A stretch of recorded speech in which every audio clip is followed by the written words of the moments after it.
muito bem informado. Acompanhe diariamente as notícias mais relevantes da Baixada Santista, acessando o site e redes sociais do Diário do Litoral. Diário do Litoral.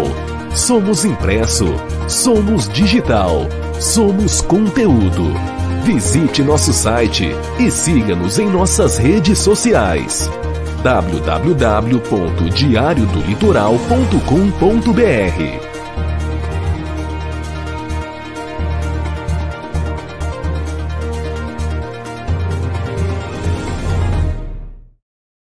Olá, sejam todos muito bem-vindos ao nosso programa Cidades em Debate, a partir de agora aqui na TV Unisantos, canal 40.1 no aberto, canal 12 da Claro TV, também pela TV Com Santos, canal 11 da Claro TV, canal 8 da Vivo TV. A partir de agora a Baixada toda nos acompanha, né? Lembrando que pela TV Unisantos, nosso programa é da 1 às 2 da tarde de segunda a sexta-feira e pela TV Com é das 7 às 8 da noite também, de segunda a sexta-feira. Obrigado pelo carinho a todos vocês de Santos, São Vicente, Cubatão, Praia Grande, Guarujá, Mongaguá, Itanhaém, Peruíbe, pessoal de Bertioga, pessoal que compõe os 9 municípios da nossa Baixada Santista, e a partir de agora as notícias que marcam a nossa região, o Brasil e o mundo. Já já vamos estar apresentando aqui a nossa mesa convidada de hoje para debater vários assuntos, né? Entre eles o assunto da guerra da Ucrânia, da guerra da Rússia contra a Ucrânia, o que o mundo está falando, o que o mundo está pensando, o que anda acontecendo, porque esse é o assunto que, infelizmente, é o número 1, né, o top 1 dos assuntos mundiais hoje. Bom, vamos trazer aqui também o nosso boletim da Covid. Houve aumento no número de pessoas internadas nas redes de saúde de Santos, de 56 para 61 pessoas, é uma alta de 9%. Houve aumento também no número de internados nas UTIs voltados para os casos mais graves, de 26 para 28 pessoas, uma alta de 7,6%, e destes, 50% são de Santos, 7,1% de São Vicente, 10,7% de Guarujá, 14,2% de Praia Grande, 7,1% de Itanhaém, 3,5% de Peruíbe e 7,4% de outros municípios fora da Baixada Santista.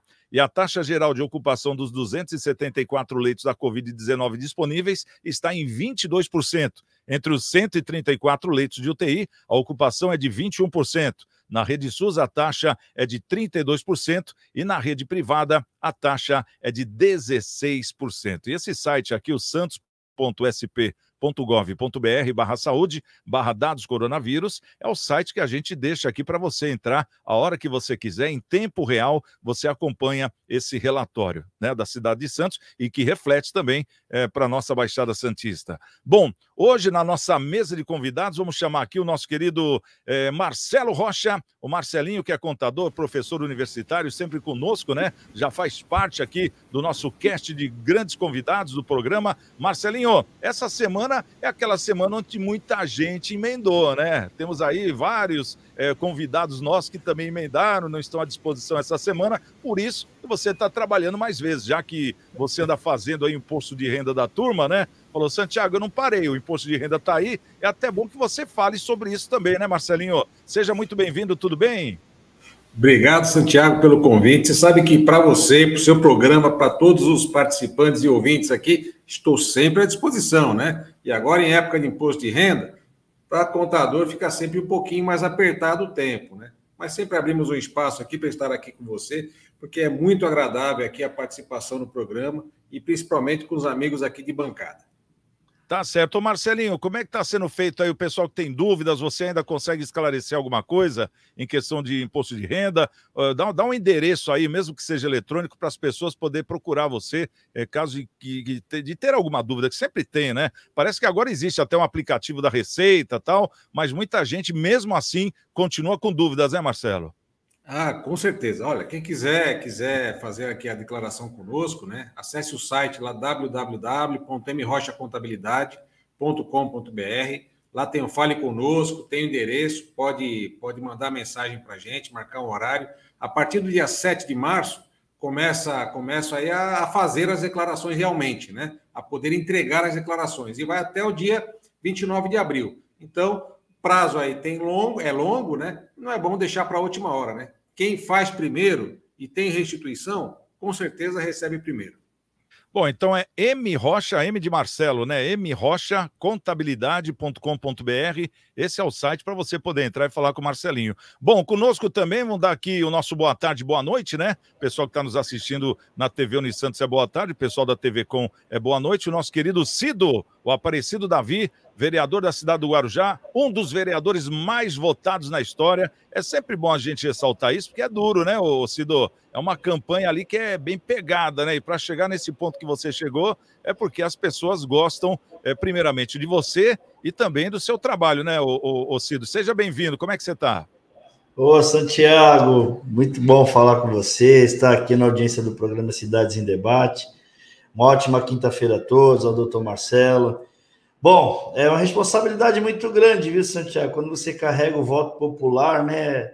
Você carrega o desejo das pessoas, você carrega a vontade que ela tem de fazer algo para a sua cidade através de você. Então, é uma responsabilidade muito grande, me sinto muito honrada e tenho trabalhado bastante para que eu possa manter esses votos e agradar as pessoas, que não são fáceis, né?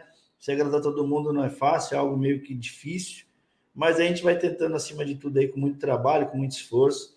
Mas é sempre bom, viu, Santiago, poder fazer parte do seu programa. Sempre que eu for chamado, eu quero poder fazer parte e me sinto honrado. Tá certo. Bom, e a gente deixa aqui a nossa rede social também, o pessoal deve estar já anotando aqui no rodapé do nosso programa Cidades em Debate. O nosso WhatsApp é o 996031485. Tem lá o nosso Facebook também. Tem lá o nosso Instagram. O Facebook é Cidades em Debate. O Instagram tem que pôr o programa na frente. É Programa Cidades em Debate. E o YouTube é Cidades em Debate, onde você tem os programas também. Esse de hoje, né? E muitos outros para você poder assistir a hora que você quiser. Bom, vamos trazer aqui outro convidado também, o nosso querido Rodrigo Lima. Ele que é especialista em economia e negócios. O Rodrigo já esteve com a gente, já participou do programa uma vez, né? E parece que gostou. Quando a pessoa chega na segunda vez, viu, Rodrigo? A gente costuma dizer que é porque gostou. Seja bem-vindo. Tudo bem com você, Rodrigo? Tudo ótimo, Santiago. É um prazer estar com vocês aqui novamente. Novamente com o Marcelão, né? Da última vez a gente esteve junto também. Um abração também, Aparecido, ao Cido, né? O Cido do Guarujá. E fico muito feliz de estar com vocês hoje para poder debater sobre esses assuntos tão atuais, né?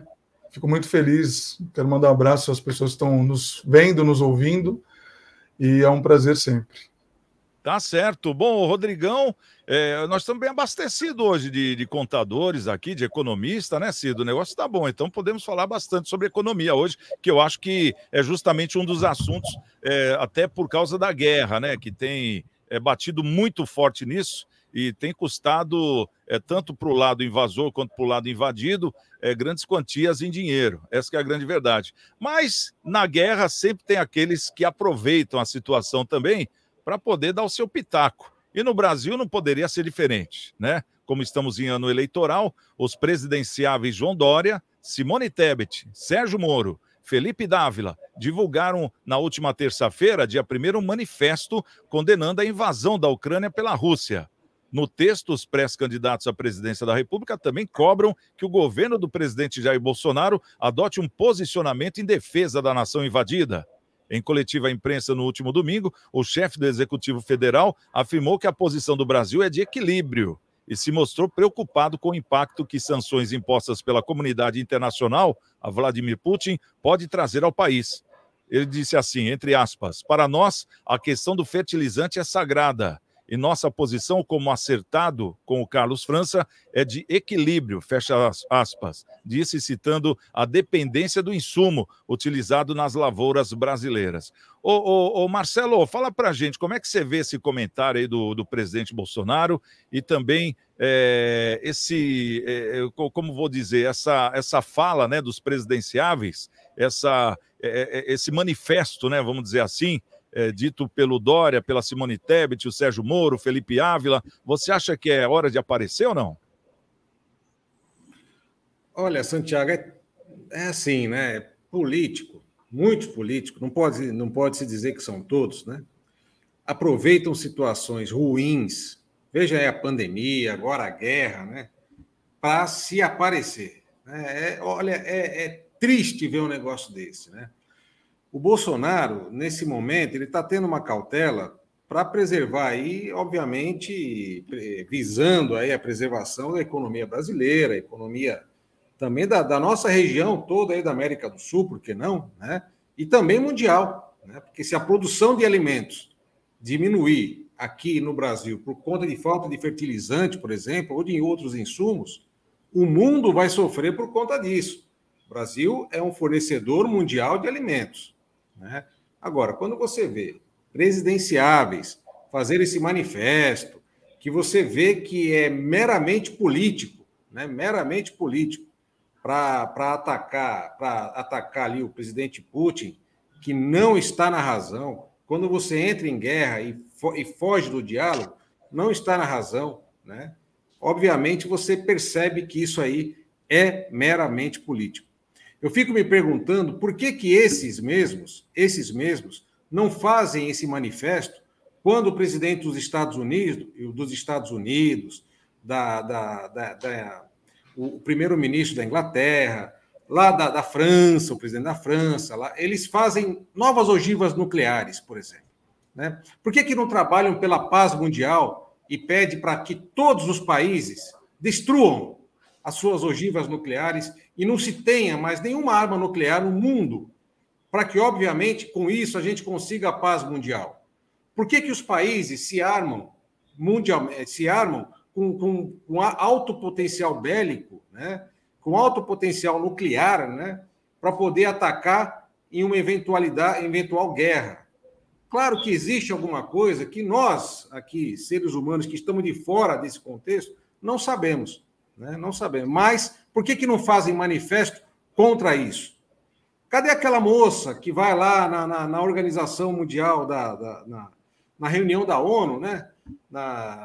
Que vai lá falar do meio ambiente e tudo mais? Por que não vai numa hora dessa também para se posicionar e falar, olha, não à guerra, né? Não às armas nucleares, não a tudo isso que está acontecendo a todos os países, não só a Rússia, não só na Ucrânia, seja lá onde for. Agora você vê, num momento desse, as pessoas se aproveitarem politicamente, é muito triste. É muito triste. É muito triste. E agora você vê, né? Um ato importante que o país fez para os ucranianos é pouco divulgado, né? É pouco divulgado. Abriu-se aí o passaporte humanitário para os ucranianos. Ou seja, abriu-se a porteira para que os ucranianos viessem para o Brasil sem ter nenhum embaraço. Ou seja, para que eles venham se refugiar no Brasil e tenham amparo e apoio do governo brasileiro. E as pessoas estão... A população brasileira que está na Ucrânia também está tendo suporte do Ministério do Exterior. Então, assim, o que tem que ser feito, está feito. Independente do Bolsonaro, se fosse ele Bolsonaro, se fosse Lula, se fosse o raio que o parta, né? A gente tem que lutar para menos armas nucleares, para menos armas de qualquer tipo, para que a gente tenha a paz mundial efetiva, não subjetiva. Ô Cido, a gente tem acompanhado aí várias narrativas, né, de presidenciáveis, de líderes, isso desde quando começou a pandemia da Covid. Nós estamos falando de pessoas que morrem, né?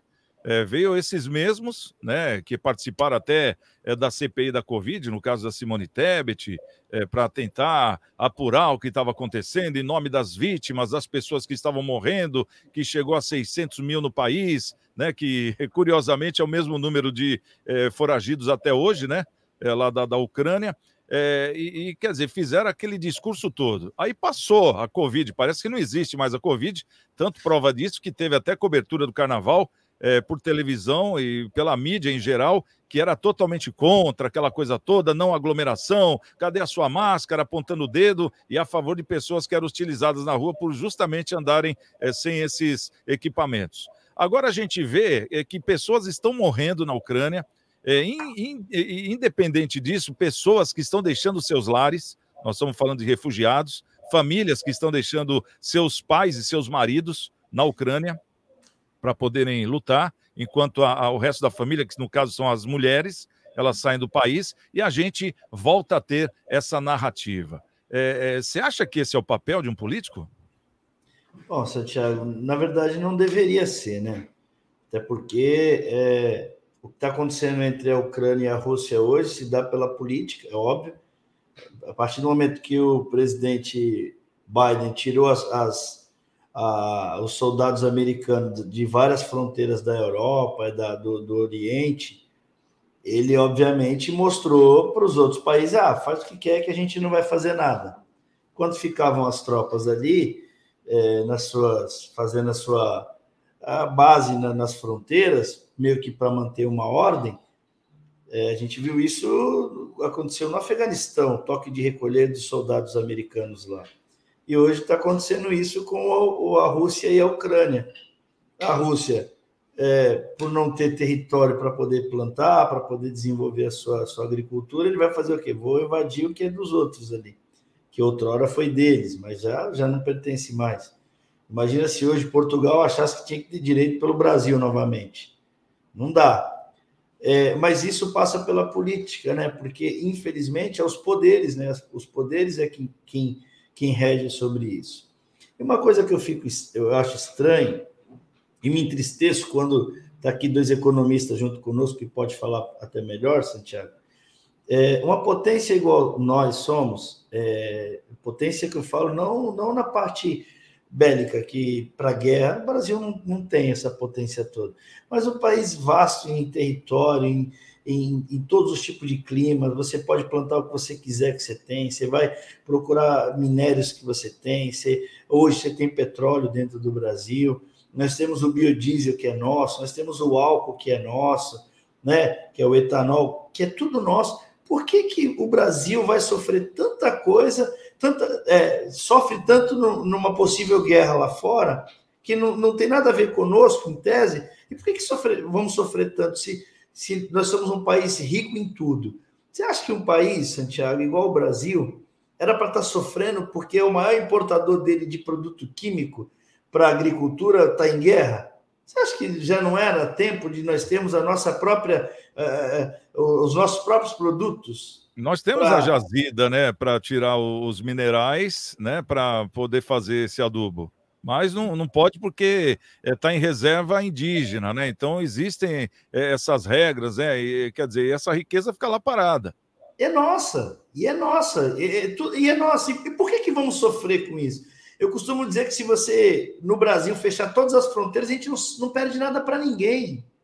A gente é um país capaz de produzir tudo que os outros países importam, exportam. Nós somos capazes de termos tudo isso, e aí nós vamos sofrer com isso hoje.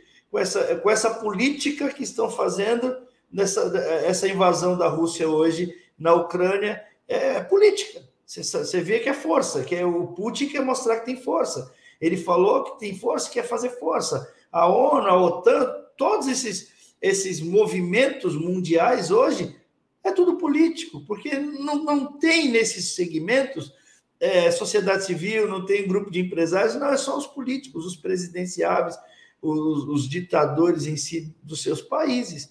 Então é muito triste nos dias de hoje a gente ver as pessoas sofrendo por essa política. Vimos aqui no Brasil a Covid. Política, muitas pessoas morreram de Covid, não dá para se negar, mas muito se poderia ter evitado se não tivéssemos a intervenção política na hora que deveria ser feita a coisa, entende? Então, é muito triste. E hoje, quantos civis hoje vão morrer na Ucrânia nessa briga de poder? Quantos mais vão sofrer? É muito triste, viu, Santiago? Infelizmente, é muito triste. É aquele negócio, a gente torce pela paz, e a gente quer ver o quê? Quer ver um discurso, que nem o ministro inglês fazendo discurso com o presidente da OTAN, com tanque de guerras de fundo. Pô, isso aí foi o fim do mundo, é o fim da picada para mim. Pessoas que falam da paz, falando sobre a guerra com tanque de guerra. Isso aí eu acho que divide ainda mais o mundo, que já é tão dividido, né? O mundo que já é tão dividido, né, Rodrigo? A gente vê hoje o Oriente e o Ocidente, a gente fala de igualdade, mas se a gente começar a recapitular, esse maltrato, tanto de um lado quanto de outro, já vem de muitos e muitos anos, muitas gerações, né? Isso aí desde os tempos bárbaros, né? Eu estou falando lá de trás, da época de Jesus, antes de Jesus, já vem essa divisão. E a gente vê que até o Japão não se enquadra hoje no Ocidente, mesmo tendo aí a sua tecnologia mais voltada para o Ocidente, aquela coisa toda. A China, né, a gente vê que é um país do Oriente também, não se enquadra no Ocidente, sendo que ela é uma grande geradora e exportadora de tecnologia para o Ocidente. Quer dizer, umas desigualdades onde poderíamos estar iguais. E parece que, em vez de unir, eles estão desunindo mais. Ou a impressão minha, Rodrigo? É verdade, Santiago. Sempre que a gente vê falando sobre essas divisões, né, eu sempre tento refletir a motivação disso, né? Principalmente é um assunto que eu me interesso muito, né? Eu vejo os acontecimentos e procuro ler. Também entra muito em economia, né? Que é algo que eu tenho estudado bastante, principalmente ultimamente. Então há sempre essa divisão e não é de hoje, né? Por conta de guerras já antigas e problemas antigos, porque infelizmente, né? Existem países que são imperialistas ainda, né? Por mais que hoje seja muito mais discreto do que antigamente, né?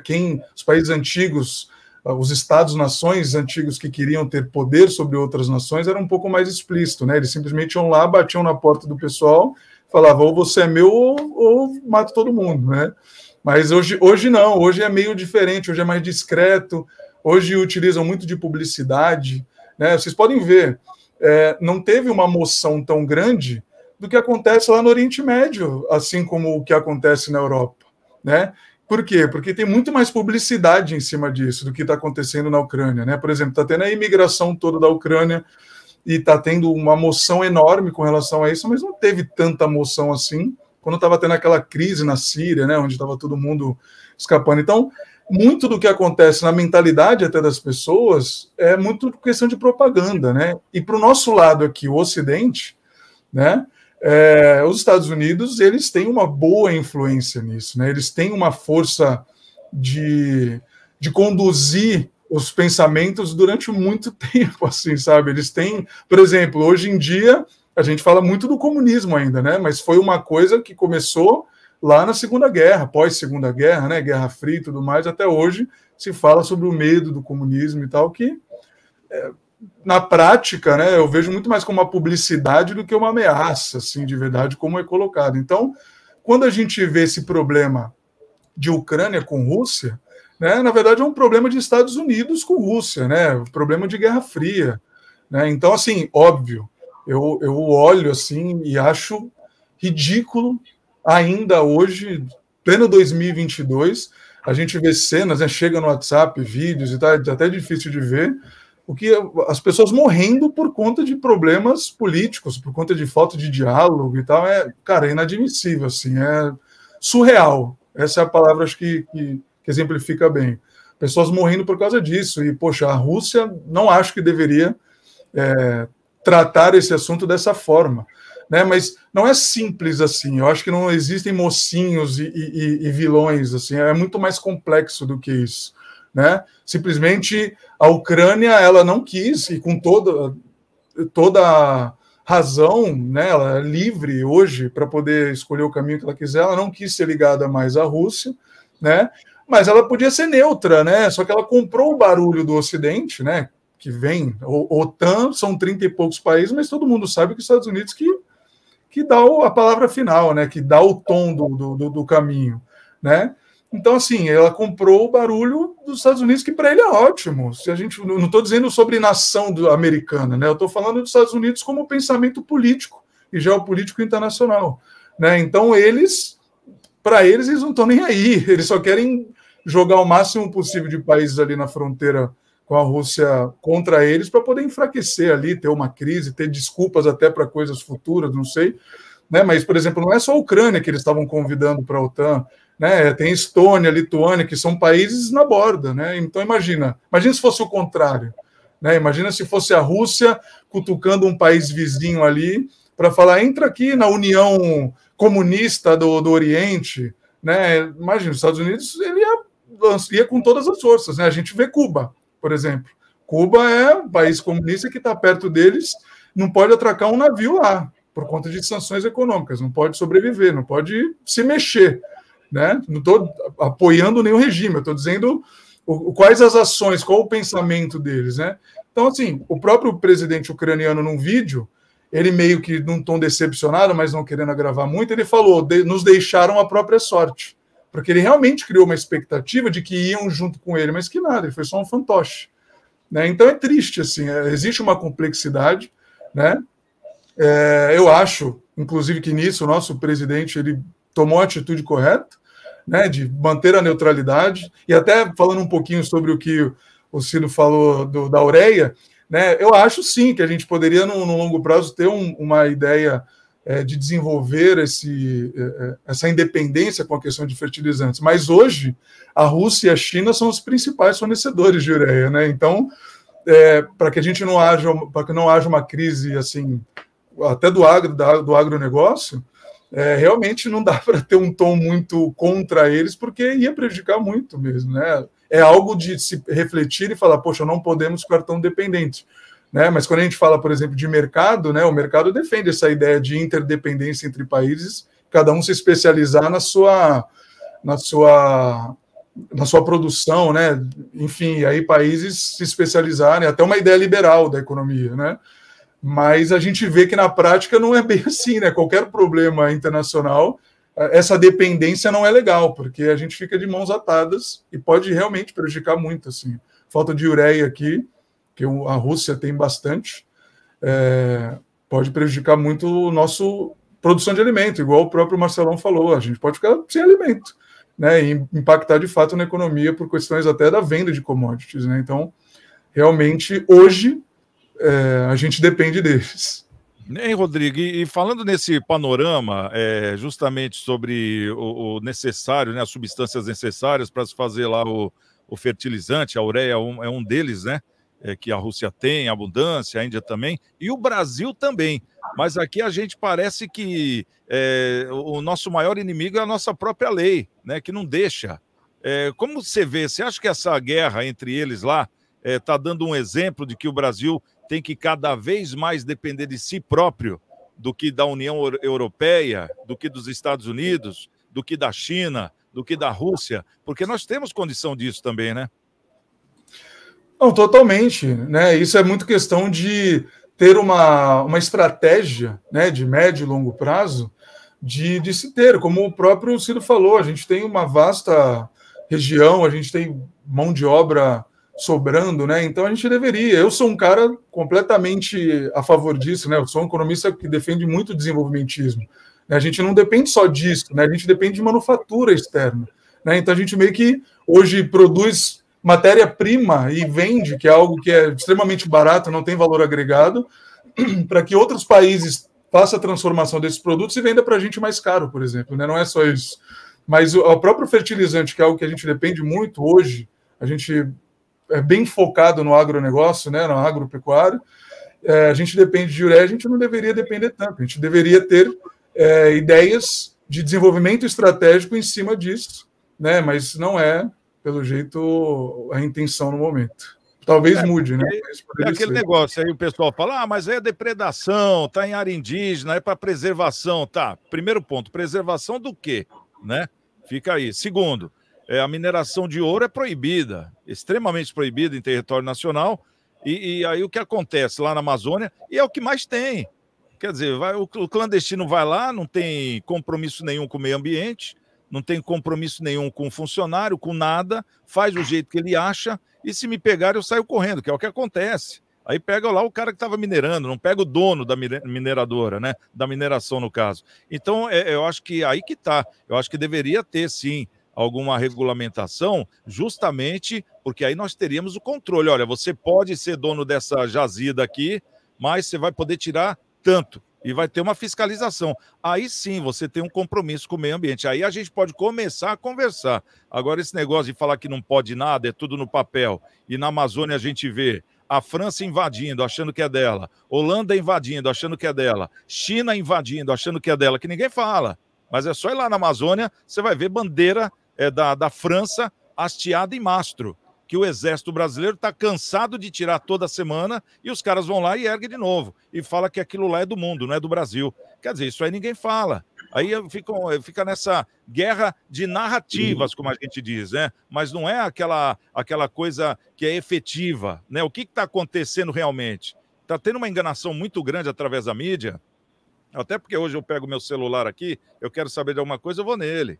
Eu não preciso ir atrás da notícia, como era antigamente, né, Marcelinho? A gente fazer trabalho de escola, tinha que ir na biblioteca municipal, tinha que procurar o livro, tinha que estudar, tinha que achar. Hoje não, hoje está na mão. Então você fica preguiçoso de saber da verdade. Eu também me vejo um preguiçoso, muitas vezes, de saber a verdade. Quando eu tenho que ver a notícia, eu fico torcendo para a notícia ser verdade por preguiça de procurar a notícia certa. Mas aí você vê o compromisso que você tem para poder passar informação. Aí já é a profissão, é outra coisa. Mas eu acho que tem muito disso, né, Marcelo, hoje em dia. As pessoas não estão compromissadas com o que acontece realmente, então elas se deixam levar pela primeira conversa bonita que vier. É mais ou menos isso ou não? Ah, tem muito de bandeira de um lado e de outro, né, Santiago? O Rodrigo foi pontual aí nas colocações, né? Por exemplo, para que existe OTAN até hoje? Né? Eles queriam segurar ali a evolução da União Soviética, que não existe mais. A União Soviética não existe mais. Não seguraram, né? Não adiantou nada, porque a União Soviética está invadindo a Ucrânia. Pronto, então, a falência mas Santiago, só está invadindo a Ucrânia, por quê? Porque chamaram a Ucrânia para a OTAN, a Ucrânia, como o próprio Rodrigo falou, caiu de patinho nessa, né? Entrou. Foi enganado, conversa bonita, é exatamente isso que eu estou falando. Eles querem o quê? Estabelecer base militar, né? Eles querem estabelecer base militar. Por que não fazem um tratado para estabelecer bases econômicas, troca de tecnologia, avanços, né? Avanços na educação, na saúde e tudo mais, que seria normal, que eu acho que até o que o maluco lá do Putin quer. Mas eu posso até dizer, ser meio doido aqui em dizer que quem está startando essa guerra é o próprio presidente dos Estados Unidos. Exatamente. Ele startou essa guerra há um tempinho lá atrás, começando a incitar o presidente da Ucrânia e outros países também. E a Inglaterra, né, vem aliada aos Estados Unidos na vida ou na morte, vem grudada, né? Quer dizer, a mesma coisa. Então, o que os Estados Unidos falar, eu vou falar, o que a Inglaterra falar, os Estados Unidos vai repetir, né? Então, e só um detalhe, né? Está sendo bom a guerra para muitos governantes aí, né? Para o Boris Johnson já não existe mais o problema da coxinha lá na Covid, né? Para o da França já não tem problema mais com relação à baixa adesão que ele tinha lá com a população. O Joe Biden também, a aderência que ele tinha com o povo americano já está começando a aumentar, porque o tom, né? Ele fala baixinho, mas o tom... Quer dizer, isso está sendo bom para muitos governantes ali, né? Exato, então, inclusive para o próprio presidente, povo, né? O próprio presidente da Ucrânia, ele estava com 40% de aceitação, estava com 60% de rejeição, um cara que entrou com 75% de aprovação. Hoje ele está com 90% de aprovação por ser patriota. Mas, ao mesmo lado, a gente vê o quê? Qual que é a história real? Não, como vou dizer, sem romantismo. A história real é que as famílias chegam ali na fronteira e tem lá vários soldados dizendo: quantos anos você tem, moleque? Eu tenho 14 anos, você fica. Seu pai fica, só a sua irmã, sua mãe pode ir. Quer dizer, isso aí ninguém fala, que é o que está acontecendo lá. Mas onde eu vou, senhor? Você vai para a guerra, já pega o rifle ali. Crianças de 14, 15 anos, quer dizer, indo para a guerra. Sendo que é uma coisa muito fácil, já que ele tem toda o direcionamento internacional para cima dele, o presidente da Ucrânia falar: eu não consigo, com a Rússia, eu não consigo atacar a Rússia, então, se é para me render, eu vou me render em nome do meu povo. Eu não quero ver gente morrendo. Você acha que o mundo não vai ficar a favor dele? Quer dizer, ele já tem a paz na mão dele, ele já tem dinheiro na mão dele para reconstruir o país, mas o cara não quer parar a guerra. Por quê? Porque já vem lá de trás. São coisas que a gente não entende, mas está embutido lá no subconsciente. Como é o caso do próprio Putin, é um cara da KGB. Ele já foi doutrinado para aquilo, a vida dele toda foi doutrinado para aquilo. É uma lavagem cerebral. O cara não vai parar. E o outro da Ucrânia é a mesma coisa. Foi criado contra a União Soviética, não vai parar. Até que a morte pare tudo. Então, quer dizer, e aí? A gente vai o quê? Encarar uma terceira guerra? Sendo um país pacifista? Essa que é a minha pergunta. Quer dizer, vão apoiar isso até onde? Aí eu vou falar que o Bolsonaro está falando errado, que ele deveria falar mais? Não, ele deveria falar menos. Ficar quieto, desaparecer, né, desse radar aí. Porque o que é o Brasil lá dentro do radar? Vai ser uma moeda de troca, como a própria Ucrânia já está pedindo aí para o Brasil ser contra a União Soviética. A gente não tem que tomar posição. Aqui é Brasil, aqui a gente acolhe todo mundo. Isso tem que pôr na cabeça desses caras. Nós somos um país de paz, não é de guerra. Começa e acaba aí. Mais ou menos isso ou não? Tem mais alguma coisa para falar aí, alguém? Então vamos para o próximo assunto? Vamos trazer aqui então o nosso próximo assunto, que é justamente do presidente americano, né? Que ele subiu o tom agora nesse segundo discurso que ele deu, né? O presidente dos Estados Unidos, Joe Biden, realizou na última terça-feira seu primeiro discurso anual do Estado da União, e ao comentar sobre a guerra que se desenrola na Ucrânia, o democrata dirigiu palavras duras sobre o presidente russo, a quem definiu como autocrata e ditador, e afirmou que ele precisaria pagar por ter iniciado uma invasão ao país vizinho. Entre aspas, ao longo de nossa história aprendemos essa lição quando os ditadores não pagam um preço por sua agressão. Eles causam mais caos. Eles continuam se movendo. O último ataque de Putin à Ucrânia foi premeditado e não provocado. Ele rejeitou repetidos esforços de diplomacia. Ele pensou que o Ocidente e a OTAN não responderiam. Fecha aspas. Foi o que disse o presidente americano. Por outro lado, vamos ver os dois lados da moeda, o presidente chinês Xi Jinping conversou com Vladimir Putin sobre a guerra na Ucrânia, pedindo aí uma solução. E ele foi a favor de resolver o conflito por meio de canais diplomáticos. A China já havia se posicionado favoravelmente à Rússia por considerar que o país tinha preocupações legítimas com o desenvolvimento militar da Ucrânia. Segundo a TV chinesa, Putin teria dito que os Estados Unidos e a OTAN ignoraram por muito tempo as preocupações da Rússia sobre a Ucrânia e não cumpriram seus compromissos para garantir a segurança na região. Putin também acrescentou que sempre esteve disposto a negociar diplomaticamente com as autoridades ucranianas. Então é tipo assim, estou entrando em guerra para ver se eles me ouvem agora. É mais ou menos isso, ô Cido? É isso mesmo, Santiago.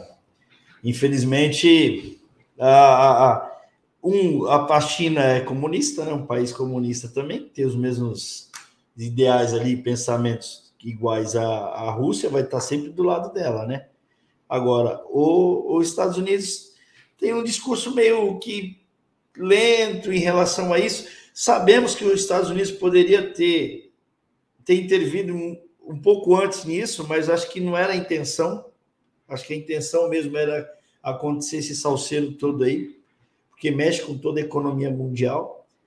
Mas, infelizmente, a Rússia e a China são duas potências que, se unirem, Santiago, vai dar problema para o mundo todo, infelizmente.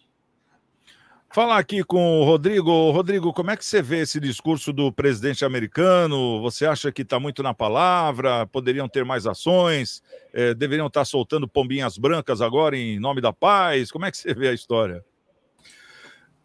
Historicamente, né, os Estados Unidos eles jogam o mesmo jogo igual sempre, assim, na verdade, né? Então, independente de quem é o presidente, quem controla mesmo ali os ideais imperialistas dos Estados Unidos, eles sempre tocam a banda do mesmo jeito, né? Eles agem na surdina e eles publicam o que for mais interessante para as pessoas ouvirem e abraçar as ideias. A gente vê que a grande maioria das pessoas, principalmente do lado ocidental, né, ela abraça o que eles estão dando norte que a gente precisa acreditar, né? Mas esse problema, ele já era previsível há muitos anos atrás, né? Tem um vídeo de um discurso de um cientista político conservador, inclusive dos Estados Unidos. Na época ele foi taxado como esquerdista e tudo mais, mas ele é conservador, ele é bem de direita lá. Mas ele, discursando lá na Universidade de Chicago, em 2015, ele já alertava para esse problema na Ucrânia. Ele já alertava que a Ucrânia estava ouvindo muito o Ocidente, estava jogando duro com o Putin, porque era uma coisa que os Estados Unidos queria, e ele, inclusive, toda vez que ia falar dos Estados Unidos, ele mencionava nós, né, como americanos, estamos levando a Ucrânia à ruína, né? Em 2015, ele já falava, nós estamos levando a Ucrânia à ruína, ou a Ucrânia está abraçando muito as ideias e ela vai jogar duro, e eu sei que quando chegar lá, eles vão estar sozinhos, né?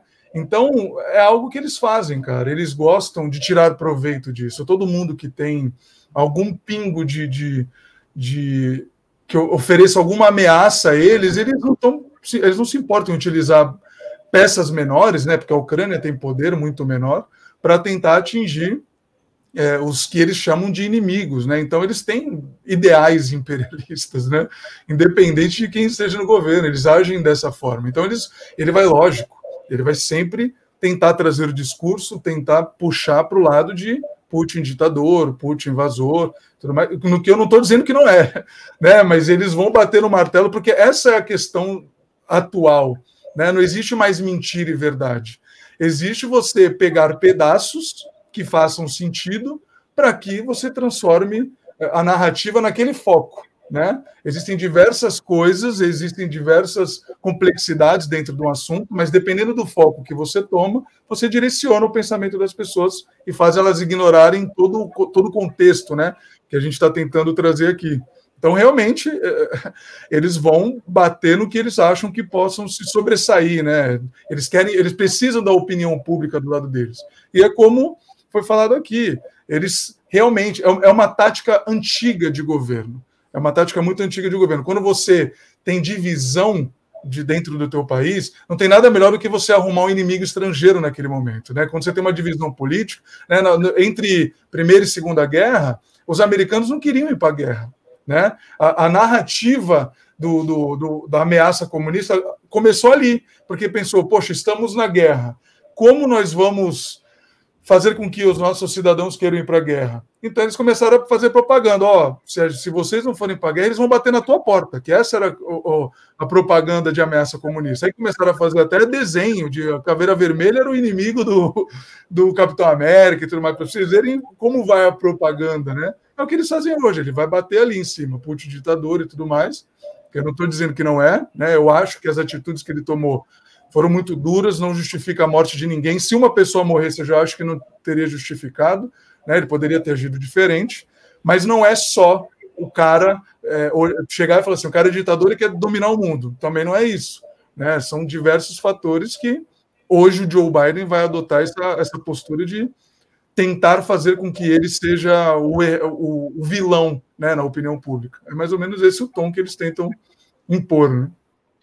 Como você falou, uma pessoa vale muito, né? E a gente nota que eles estão pondo aí as pessoas como escudo em troca de discursos inflamados, mas as pessoas estão morrendo lá, ou pelo menos passando bomba ali no ouvido, assustadas, né? Sem condição nenhuma de continuar na sua cidade, e em estado de guerra. Guerra é guerra. Como é que você vai falar para a bomba? Olha, não pega o cara que está no caminho, viu? Vai lá no aeroporto, né? Estoura o aeroporto, mas desvia das pessoas. Ela não vai fazer isso. Na hora que você fala guerra, é a coisa mais horrível do mundo. E é o que a gente está vivendo. E o que me incomoda é que o presidente da Ucrânia tinha tudo, ou tem tudo, para pedir a paz, né? Tá bom, arreguei, né? Como a gente fala em briga de moleque, arreguei. Mas pelo menos sai todo mundo vivo. E ao mesmo tempo, ele já tem a comoção mundial ao lado dele. Então, com certeza, essa seria a maior arma que ele teria, né? Mas ele não está usando. As pessoas estão morrendo, que é o pior. Talvez agora seja um pouco tarde, né? Porque aí entra aquela parte de realmente o Putin, como você disse, é KGB, o cara vem da guerra, aquele negócio, eu não queria. O que a gente não quer é o que parece que está acontecendo, né, Rodrigo? Exatamente. Infelizmente. Marcelo, agora fica uma pergunta para você. A gente nota que aqui no Brasil nós temos o STF, né? Que manda no país. Vamos falar que não, porque é verdade. Barra o presidente em várias situações. A gente teve essa prova pela primeira vez na vida, que o STF é um poder muito forte. Agora, nos Estados Unidos, a gente fala do Joe Biden, um presidente fraco, mal fala, né, mal se expressa. Quando um repórter pergunta uma vírgula a mais, ele se confunde, que é verdade, realidade. Você acha que lá existe não o STF, mas a CIA por trás disso ou não?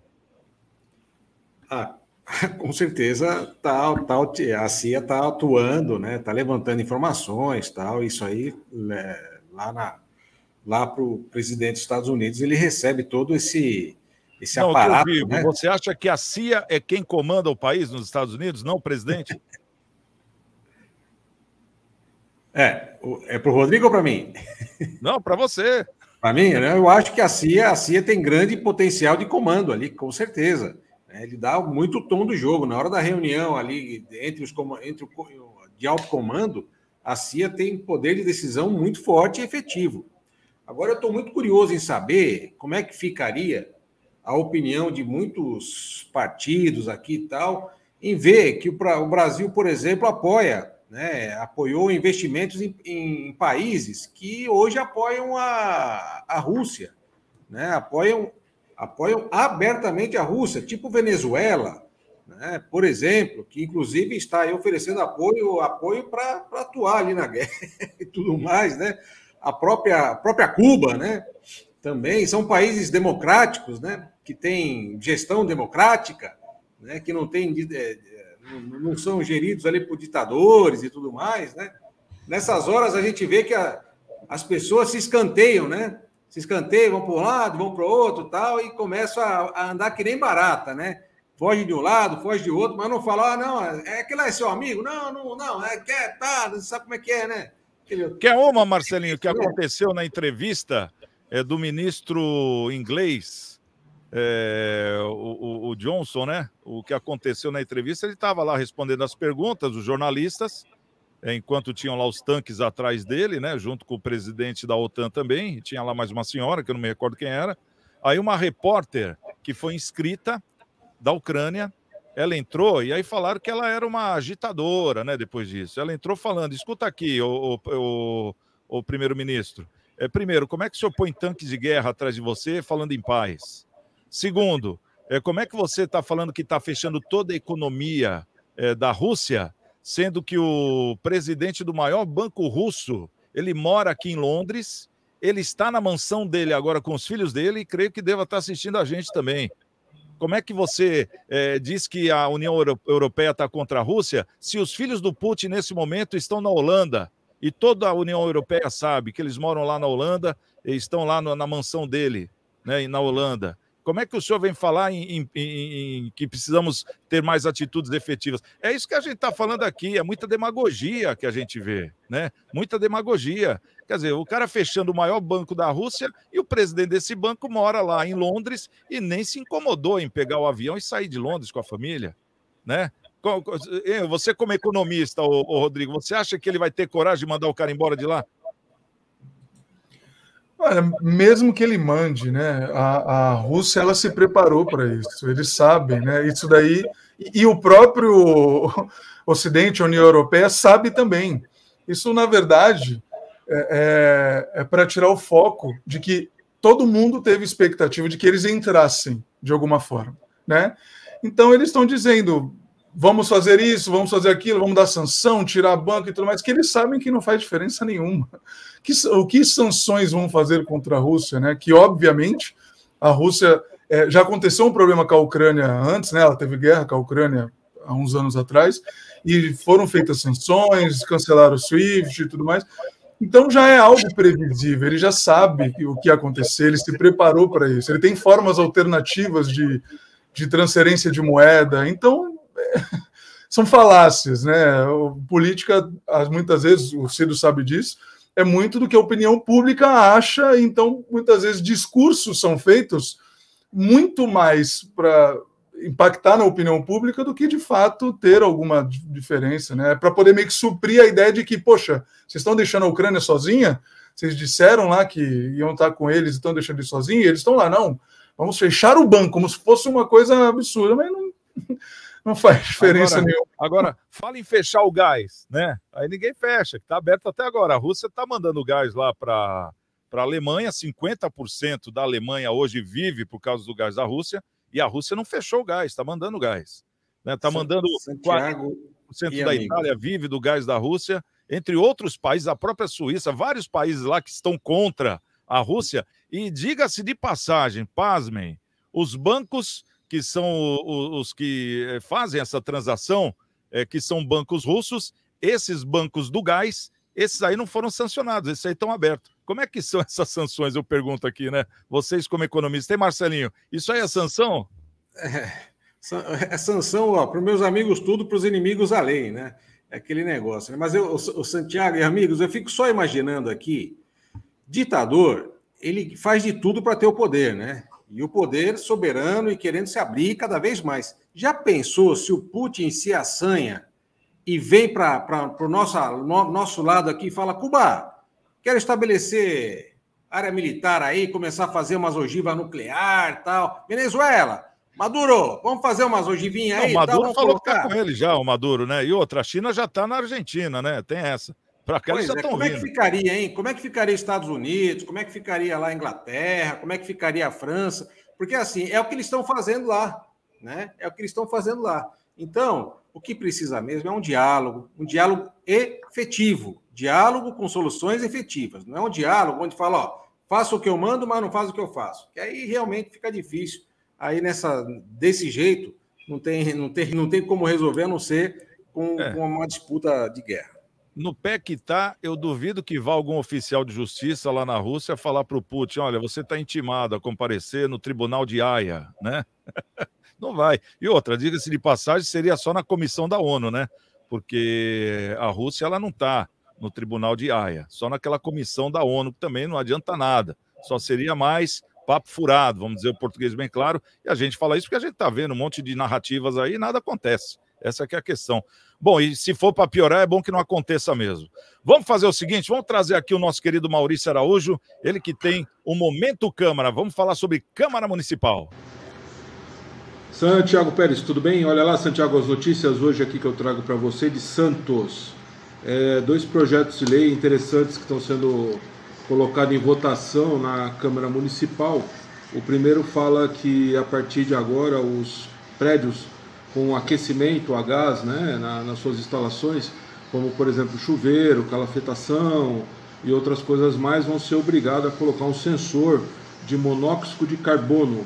Tá? Isso daí mesmo é para evitar, quando a gente está cansado de ver aí no noticiário em geral, que as pessoas acabam falecendo, morrendo por causa da asfixia do gás, né?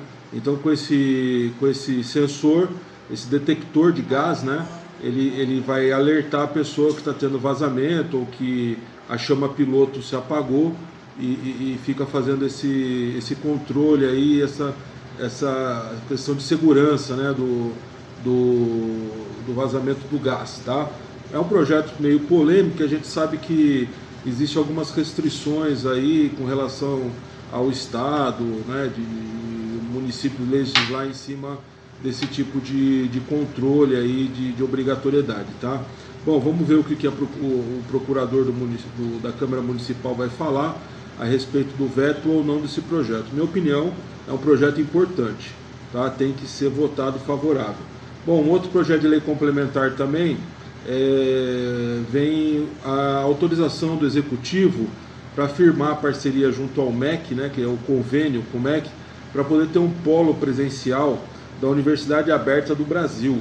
A Universidade Aberta do Brasil é um conjunto de universidades em parceria com o governo federal que fornecem cursos de formação, principalmente na área de licenciatura, pedagogia e formação continuada para os professores da rede municipal. Isso já há alguns anos que existe e agora Santos vai ter um polo presencial para esses alunos poderem desenvolver os seus cursos, tá? Boa notícia aí para quem quer fazer um curso gratuito de qualidade, a Universidade Aberta do Brasil é uma boa opção. Agora uma puxada de orelha rápida, a Câmara Municipal lá do Guarujá vai votar as contas anuais do Executivo do ano de 2017. Olha só, Santiago, eu acho que está um pouco atrasado, né? 2017. Bom, o prefeito daquela época, né, se fez alguma coisa errada, vai passar em branco, porque 2017 já foi. É isso aí, Santiago. Depois eu volto com mais notícias. Um abraço. Bom, tá aí o nosso Momento Câmara com o Maurício Araújo, ele falando aqui sobre a Câmara Municipal de Santos, 2 projetos de lei sendo colocados em votação. O primeiro é quanto aos prédios com chuveiros a gás, terão que colocar sensor de monóxido de carbono para evitar acidentes contra a vida. E o outro é um convênio com o MEC e com universidades abertas do Brasil. E Santos vai contar com um polo. Esse aí foi mais informativo, né? Eu acho que todo mundo concorda, né? Questão de educação. E a terceira aqui, Guarujá está prestando conta de 2017 e estamos em 2022. Como é isso? Bom, vamos começar aqui com o Marcelinho. Marcelinho, fala pra gente aí, você acha que esse sensor de gás vem boa hora? Tem que ter mesmo? Ou é mais alguma coisa para ganhar dinheiro do povo? Santiago, tudo que vem para preservar o meio ambiente é bom, né? Só que não precisava ser pela Câmara, né? Isso aí deveria vir aí pelos órgãos de proteção aí de ABNT, controle, manutenção e tudo mais, né? CETESB, sei lá, né? Mas se vem para preservar, eu vejo com bons olhos. Ô, Rodrigão, você acha que a ABNT deveria regulamentar esse dispositivo, ser obrigatório já na instalação? Mas como não foi, né? Então acho que é bem-vindo pela Câmara. Acho que deveria ter a partir de agora em diante, a ABNT deveria assumir isso. Eu não sei exatamente baseado em que, né, que a Câmara apresentou, mas, né, tendo pelo ponto de vista iniciativa... Não te cortando, mas já cortando, é que eles dizem que o gás, quando ele vaza, se você está no ambiente, muitas vezes você não sente o cheiro dele, né? E tendo esse sensor, você sentiria o cheiro, porque muitos acidentes, teve lá no Chile, aquele acidente daquela família inteira que morreu, né? No apartamento, porque tem muito gás lá, que foi justamente isso. Se tivesse esse sensor, teria salvo aquelas vidas, né? Então é um dispositivo de segurança importante esse, né, Rodrigo? Eu acho que partindo do princípio de que pelo menos alguém tomou iniciativa para evitar, tendo um caso que já deu problema, acho que totalmente válido. Tá certo, preservar vidas. Agora, Cido, agora eu quero saber, é do Guarujá aí esse trem aí de 2017, a Câmara prestando, quer dizer, a Câmara tinha pedido para a Prefeitura prestar contas e agora estão prestando contas de 2017. Como é que é essa história aí, Sidão?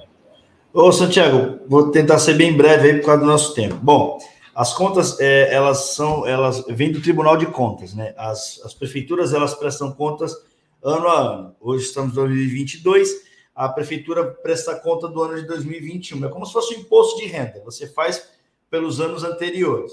Só que o tribunal, ele leva cada conta de 3 a 4 anos para julgar e dar os pareceres sobre as contas. Então, o parecer de 2017 chegou agora. Então, veio com ressalva veio com orientação para aprovar as contas e com algumas ressalvas.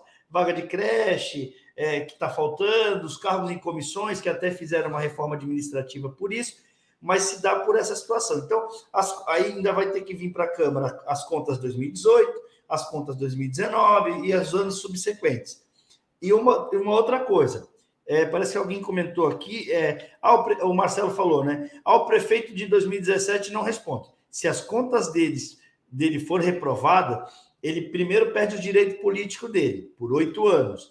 E se houver condenação de valores, ele é obrigado a indenizar os cofres públicos pelos valores que o tribunal achar pertinente lá, achar erros na prestação de contas. Não sei se foi claro.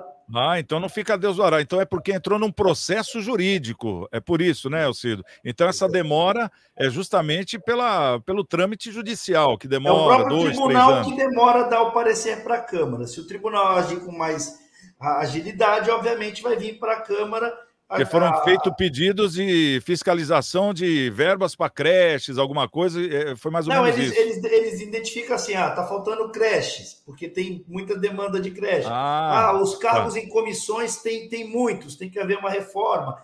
Isso aqui é errado nisso, investiu. Mas o parecer do Tribunal de Contas foi para que a gente aprovasse as contas de 2017. A punição é válida agora também, né? Caso tenha alguma punição. O plenário é soberano da Câmara, vai analisar as contas também e vota se o parecer do tribunal, conjunto ao parecer do tribunal ou não.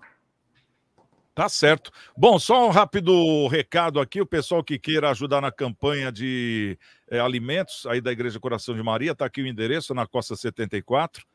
Também o telefone 3223-7381 para você que tem o que doar, mas não pode sair de casa. Eles têm uma viatura que buscam as suas doações. Comida, material de higiene pessoal, né, de primeiras necessidades, e material de limpeza também, roupas. O pessoal agradece muito. Eu agradeço a presença do Marcelo Rocha, nosso querido professor e contador, obrigado pela presença. Rodrigo Lima, especialista em economia e negócios, obrigado pela presença. E o vereador Cido, do Guarujá, obrigado pela presença. E amanhã, 13h, na TV Unisantos, e às 19h, na TV Com, tem mais um Cidades em Debate. Estamos com Deus e amanhã, quem chegar primeiro, espera outro. Até lá!